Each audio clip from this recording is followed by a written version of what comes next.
اللہ اور اس کے رسول کا ذکر کرنا اپنی بارگاہ میں قبول فرمائے۔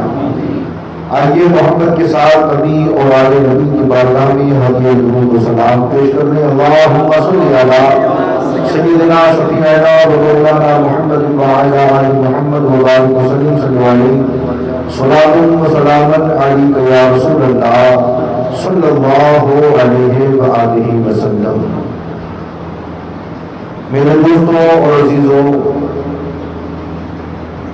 آج یہ جو اسلام کی بہاریں نظر آ رہی ہیں اور ہر ممبر سے، ہر محفل سے اللہ اور اس کے رسول کا ذکر اور صدائیں بلند ہو رہی ہیں، ان چیزوں میں صحابہ کرام رضوان اللہ تعالی علیہم اجمعین کا ایک اہم رول ہے۔ میں آج اس مقدس ہستی کا ذکر کرنے کے لیے حاضر آیا ہوں جن کا نام حضرت انس بن مالک رضی اللہ تعالی عنہ۔ آپ کی کنیت ابو حمزہ ہے اور آپ کو خادم رسول اللہ صلی اللہ علیہ وسلم بھی کہا جاتا ہے۔ قبیلہ بنو نجار سے آپ کا تعلق تھا اور سیرت لکھنے والوں نے لکھا ہے کہ آپ کی والدہ حضرت ام سلیم رضی اللہ تعالی عنہا اسلام لے آئی تھی۔ اللہ کی وحدانیت اور رسول کی رسالت کا آپ نے اقرار کر لیا تھا اور اللہ کے رسول صلی اللہ علیہ وسلم سے بے پناہ محبت فرمایا کرتی تھی۔ سیرت طیبہ بتاتی ہے کہ جب آپ کی والدہ ام سلیم نے کلمہ پڑھ لیا تو جو آپ کے شوہر تھے وہ ناراض ہو کر شام چلے گئے، یعنی بیوی کو چھوڑ دیا اور شام چلے گئے۔ یہاں ایک بات اور ایک پیغام ہمیں سیکھنے کو ملتا ہے کہ اللہ کے رسول صلی اللہ علیہ وسلم کی محبت سے بڑی کوئی چیز نہیں، محبت رسول سے بڑی کوئی شے نہیں۔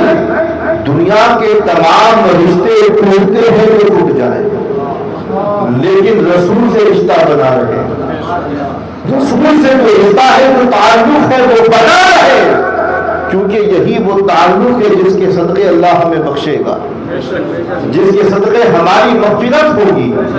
تو ام سلیم نے جب کلمہ پڑھ لیا تو شوہر نے چھوڑ دیا۔ اس کے بعد آپ نے ابو طلحہ نامی شخص سے نکاح کیا اور نکاح میں یہ شرط رکھی کہ تم پہلے محمد رسول اللہ کا کلمہ پڑھو گے، ان کی غلامی کرو گے، ان کی خدمت میں رہو گے۔ اگر یہ شرط منظور ہے تو میں نکاح کرنے کو تیار ہوں۔ مختصر یہ کہ نکاح ہو گیا۔ حضرت انس بن مالک رضی اللہ تعالیٰ عنہ کے حوالے سے ایک خوبصورت بات یہ بھی ملتی ہے کہ آپ کی عمر ابھی کم تھی، تقریباً آپ 7، 8، 9 سال کے تھے۔ اللہ کے رسول صلی اللہ علیہ وسلم جب مکہ سے مدینہ ہجرت کر کے گئے تو آپ نے وہ واقعہ سنا ہوگا کہ چھوٹے چھوٹے بچے ٹینوں پہ چڑھ کر اور اپنے گھروں کی چھت پہ چڑھ کر یہ پڑھا کرتے تھے طلع البدر علینا من ثنیات الوداع۔ تو یہ واقعہ آپ نے سنا ہے کہ نبی کریم صلی اللہ علیہ وسلم کو جب آتا دیکھا تو تمام بچوں نے یہ پڑھنا شروع کر دیا کہ طلع البدر علینا۔ ان تمام بچوں میں ایک حضرت انس بن مالک بھی تھے جو اللہ کے رسول صلی اللہ علیہ وسلم کی آمد کا انتظار کر رہے تھے اور جن کی نگاہ مشتاق تھی کہ اللہ کے رسول کا دیدار کرنے۔ جب مدینے اللہ کے رسول آئے نا تو اہل مدینہ میں جو لوگ مسلمان تھے، جو یہود و نصارہ تھے، جو کفار و مشرکین تھے، اللہ کے رسول صلی اللہ علیہ وسلم کی خدمت میں لوگ آتے رہے اور آ کر کے اللہ کے رسول کو تحفے تحائف دیتے رہے۔ جس کے پاس جو تھا میں نے آقا کو دیا۔ جب حضرت ام سلیم کو پتا چلا تو آپ اپنے بیٹے حضرت انس کو لے کر کے آئی اور عرض کیا کہ یا رسول اللہ، ہر شخص نے آپ کو تحفہ دیا لیکن میرے پاس کوئی ایسی شے نہیں ہے جو آپ کے شایان شان ہو، جو آپ کی شان کے مطابق ہو، لیکن ہاں ایک بیٹا ہے انس جو میں چاہتی ہوں تحفے میں آپ کو پیش کر دوں، یعنی اسے آپ کی غلامی میں دے دوں اور اسے تنبیہ اور اسے کہہ دوں کہ اب آنے والی زندگی تجھے محمد رسول اللہ کی صحبت میں گزارنی ہے، یا رسول اللہ یہ تحفہ قبول فرمائے۔ تو رسول خدا مسکرائے اور فرمایا ٹھیک ہے، اگر آپ کی یہ خواہش ہے تو میں اس بیٹے انس کو قبول کرتا ہوں۔ اور قبول ہی نہ کیا بلکہ محبت اس قدر فرماتے تھے میرے آقا کہ کبھی انیس کبھی انیس کہہ کر پکارا کرتے تھے، اور بارہا شفقت میں حضرت انس بن مالک کے سر پر ہاتھ پھیرا کرتے تھے۔ سیرت بتاتی ہے کہ حضرت انس بن مالک رضی اللہ تعالی عنہ نے 10 سال اللہ کے رسول کی خدمت کی، یعنی اس بارگاہ میں 10 سال رہے جس بارگاہ کا عالم یہ ہے کہ 70,000 فرشتے شام کو، 70,000 فرشتے صبح بارگاہ رسالت میں آتے ہیں، اور جو آتے ہیں ان میں سے ایک کو بھی قیامت تک دوبارہ آنے کی اجازت نہ ملے گی۔ فرشتہ ایک ہی بار آتا ہے، 70,000 فرشتے آ رہے ہیں صبح، 70,000 شام آ رہے ہیں، اور قیامت تلک انہیں دوبارہ آنے کی اجازت نہیں ملے گی۔ اس بارگاہ میں حضرت انس نے 10 سال گزارے، اور خود فرماتے ہیں کہ 10 سال میں نے رسول خدا کی جو خدمت کی، کبھی میرے آقا مجھ پر غصہ نہیں ہوئے، کبھی میرے آقا نے مجھے سختی سے نہیں بلایا، کبھی مجھ پر غصہ نہیں کیا۔ اور اللہ اکبر، صحبت کا یہ عالم تھا کہ 16 سال کی عمر میں حضرت انس بن مالک نے غزوہ بدر میں شرکت فرمائی، غزوہ احد میں شرکت فرمائی، غزوہ خندق، خیبر، مستغرق، اور اس کے علاوہ بے شمار غزوات ہیں جو رسول خدا کی زندگی میں ہوئے، حضرت انس بن مالک نے شرکت فرمائی۔ وہ غزوہ بدر جس میں 313 تھے، اس میں بھی حضرت انس تھے۔ کسی نے پوچھا کہ انس بدر میں بھی تھے؟ کہا ہاں، میں بدر میں کیسے نہ رہوں، جو صحبت مجھے رسول خدا نے دی ہے وہ مجھے رکنے کی اجازت نہیں دیتی۔ آپ نے فرمایا بالکل میں بدر میں تھا، یعنی 16 سال کی عمر میں، جو نوجوان بھی صحیح سے نوجوان بھی نہیں کہا جا سکتا 16 سال کے بچے کو، 16 سال کی بڑھتی جوانی میں، یعنی یوں کہہ لو کہ ابھی آپ نے جوانی میں قدم رکھا تھا کہ آپ نے اسلام کی پہلی جنگ میں شرکت فرمائی۔ اور عزیزان گرامی، عشق رسول ہو تو ایسا ہو، جب ماں نے سپرد کر دیا نا، دیکھیے فنا فی الرسول اسی کو کہا جاتا ہے کہ جب ماں نے حضور کی خدمت میں سونپ دیا، سپرد کر دیا، تو آپ نے اپنی زندگی میں یہ معمول بنا لیا کہ ہر روز فجر سے پہلے بارگاہ رسالت میں آ جاتے ہیں، فجر سے پہلے بارگاہ رسالت میں آتے، پھر ظہر میں جاتے، پھر ظہر کے بعد آتے تو عصر میں جاتے، پھر عصر کے بعد آتے تو مغرب میں۔ اسی طرح سیرت بتاتی ہے کہ 24 گھنٹے کے اکثر اوقات حضرت انس بن مالک بارگاہ رسالت میں رہا کرتے تھے۔ اللہ کے رسول کی ذات اور شخصیت میں اپنے آپ کو فنا کر دیا تھا، فنا فی اللہ کے مقام پر بھی تھے، فنا فی رسول کے مقام پر بھی تھے۔ اور یہی وجہ ہے کہ 10 سال کی جو صحبت حضرت انس بن مالک نے پائی، محدثین کہتے ہیں کہ 2200 احادیث مبارکہ، 2200 کم و بیش 2200 احادیث مبارکہ حضرت انس بن مالک رضی اللہ تعالی عنہ سے مروی ہیں۔ ان میں سے 140 یا کم و بیش 180 روایات پر امام بخاری اور امام مسلم کا اتفاق ہے، اور تقریباً 90 احادیث کو جو حضرت انس بن مالک سے مروی ہے، امام مسلم نے اپنی کتاب میں نقل فرمایا ہے۔ عزیزان گرامی، صحبت کا اثر یہ تھا کہ حضرت ابو ہریرہ رضی اللہ تعالیٰ عنہ بیان کرتے ہیں کہ میں نے انس کو جب نماز پڑھتے دیکھا تو حضرت انس بالکل ہو بہو رسول کے مشابہ نماز پڑھا کرتے تھے، اور میں نے یہ حضرت ابو ہریرہ کہہ رہے ہیں کہ میں نے انس سے زیادہ حضور کے مشابہ نماز پڑھتا کسی کو نہیں دیکھا۔ اور عزیزان گرامی، یہ تو رسول خدا کی ظاہری زندگی میں جو آپ کے معاملات تھے وہ میں نے آپ کو بتائے۔ خلفائے راشدین کا اعتماد کتنا تھا پتہ ہے آپ پر؟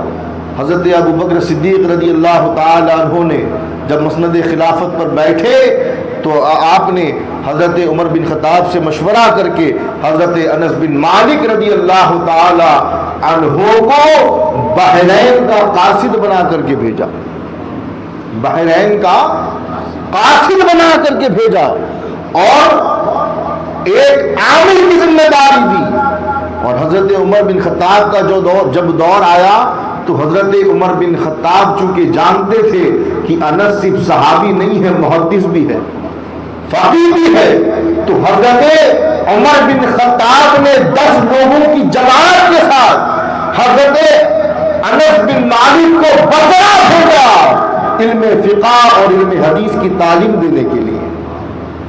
اور اس کے بعد حضرت انس بن مالک رضی اللہ تعالی عنہ نے بصرہ پہنچ کر جس طرح اسلام کی تعلیم، قرآن کی تعلیم، حدیث کی تعلیم، شریعت کی تعلیم جو لوگوں کو دینا شروع کی۔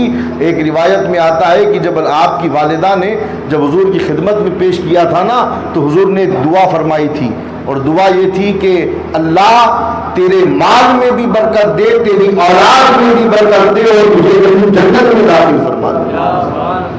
تو اولاد کی برکت کا یہ عالم تھا کہ حضرت انس بن مالک کے تقریباً 100 سے زیادہ، پہلے میں ایک بات سمجھاتا چلوں، تاریخ میں آتا ہے کہ آپ کے 80 بیٹے اور 2 بیٹیاں تھیں۔ کتنے بیٹے؟ 80 بیٹے اور 2 بیٹیاں تھیں۔ اور جب آپ نے پردہ فرمایا تو روایت کہتی ہے کہ عیادت کے لیے آپ کے شاگرد، چونکہ بے شمار شاگرد تھے، ہزاروں کی تعداد میں بڑے بڑے تابعین آپ کی صحبت میں آ کر علم حدیث حاصل کیا کرتے تھے، علم فقہ حاصل کیا کرتے تھے، اور بڑے بڑے جلیل القدر صحابہ اور تابعین ہیں جو آپ کے شاگردوں میں ہیں۔ اللہ اکبر، جب آپ بیمار ہوئے نا تو آپ کی عیادت کے لیے آیا کرتے تھے۔ تو بتاتے ہیں کہ عیادت کرنے والے تو اپنی جگہ، لیکن ارد گرد جو آپ کا خاندان تھا تو بیٹے اور ناتے پوتی ملا کر کم سے کم 120 تھے۔ 120 بیٹے اور ناتے پوتی ملا کر کے یہ آپ کا خاندان اور پریوار تھا۔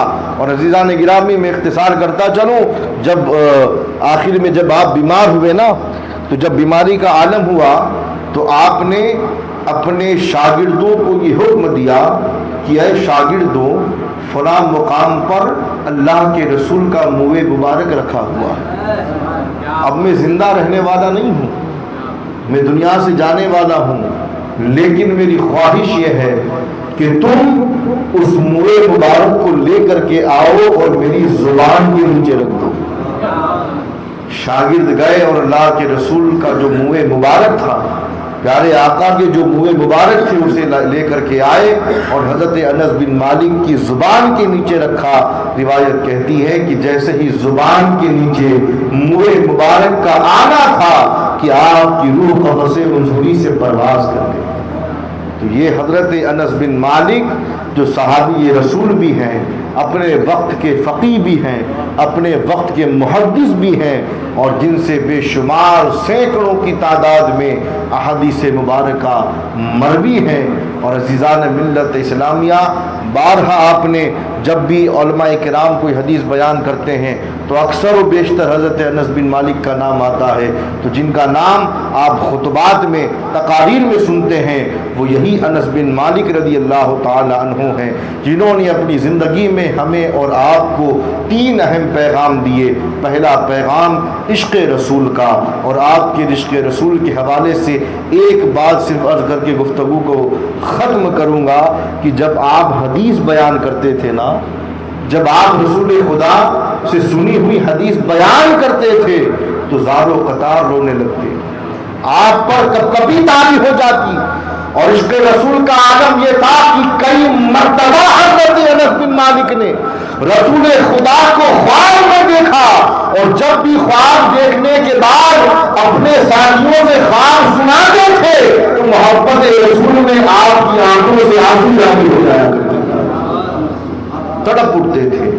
تو پہلا آپ کی زندگی سے جو ہمیں سبق سیکھنے کو ملتا ہے وہ یہ کہ عشق رسول کا چراغ سب سے پہلے اپنے دلوں میں روشن کرو. یہ چراغ روشن ہے تو سب کچھ ہے، پھر نماز بھی نماز ہے، روزہ بھی روزہ ہے، حج بھی حج ہے، زکوٰۃ بھی زکوٰۃ ہے، نیکیاں بھی نیکیاں ہیں. اور اگر عشق رسول کا چراغ روشن نہیں تو 1000 سجدے کر لو، 1000 عبادتیں کر لو، کوئی عبادت نفع نہیں پہنچا سکتی. اور دوسرا جو ہمیں سبق اور پیغام ملتا ہے وہ ہے علم دین سے محبت. آج انسان دنیا دار تو ضرور ہے لیکن آج کے مسلمان میں دینداری کی کمی ہے. اور دینداری کا مطلب اسلامی لباس اپنا لینا، کرتا پاجامہ پہن لینا، داڑھی رکھ لینا، ٹوپی لگا لینا، جبہ پہن لینا نہیں ہے. اسلام دین سے محبت کا مطلب یہ ہے کہ انسان اپنے اندر اسلام کو پیدا کرے، اسلامی تعلیمات کو فالو کرے. آپ دیکھیں بیرون ممالک میں جا کر لوگوں کے چہرے تو ایسے نہیں ہیں کہ دیکھ کر آپ پہچان لیں مسلمان ہیں، لیکن عشق رسول ان کے دلوں میں اتنا ہے کہ جب نعت رسول پڑھی جاتی ہے تو رونے لگ جاتے ہیں، درود پاک کی کثرت کیا کرتے ہیں. ظاہر سے آپ دیکھ کر نہیں پتہ لگا سکتے لیکن ان کے دلوں میں عشق رسول کی شمع روشن ہے. اور رسول خدا صلی اللہ علیہ وسلم نے بھی جو تعلیم دی ہے نا، وہ تعلیم یہ دی ہے کہ اگر تم میری سنت کو اپنا رہے ہو یعنی لمبے بال رکھ رہے ہو تو حدیث مبارکہ کے الفاظ ہیں کہ اگر تمہارے بال لمبے ہیں، میری سنت کے مطابق ہیں، تو تم پر لازم ہے کہ تم اپنے بالوں کو سنوارو، یعنی تیل لگاؤ، کنگھی کرو. اگر تم نے میری سنت کا ادب نہیں کیا تو بجائے ثواب کے تمہیں عذاب دیا جائے گا. اگر تم نے داڑھی رکھی ہے تو اس داڑھی کا احترام کرو، داڑھی رکھ کر جھوٹ نہ بولو، داڑھی رکھ کر کوئی گناہ نہ کرو، داڑھی رکھ کر سنیما گھروں میں نہ جاؤ اور اسے سجاؤ. اور جس طرح جو داڑھی تمہارے چہرے پر سور کرے، جو اچھی لگے ویسی رکھو. لیکن آج ہم دیکھتے ہیں کہ داڑھی کو بھی چڑیا کا گھونسلہ بنا دیا جاتا ہے. ایسا نہیں ہونا چاہیے. اللہ کے رسول نے ایک مشت داڑھی رکھی ہے، ایک مشت رکھو. بال اگر تیتر بتر ہو رہے ہوں تو ترشواؤ، اسے سجاؤ، کیونکہ یہ سنت مصطفیٰ ہے. اور اللہ کے رسول صلی اللہ علیہ وسلم کو اللہ نے ہر وہ چیز عطا کی ہے جو آپ کو خوبصورت بناتی ہے. یعنی داڑھی چہرے کی زینت ہے، بدصورتی نہیں ہے. اگر چہرے کی بدصورتی ہوگی معاذ اللہ تو میرا اللہ کبھی رسول کے چہرے پر داڑھی کے بال کو نہ اگاتا. اگر داڑھی عطا کی ہے اللہ نے اور میرے رسول نے رکھی ہے، مطلب ہے کہ چہرے کی زینت ہے، تو اسے چہرے کی زینت بنا کے رکھو. اللہ رب العزت کی بارگاہ میں دعا ہے کہ اللہ ہمیں مسلمان بنائے، مومن کامل بنائے، ہمارے قلوب میں عشق رسول کی شمع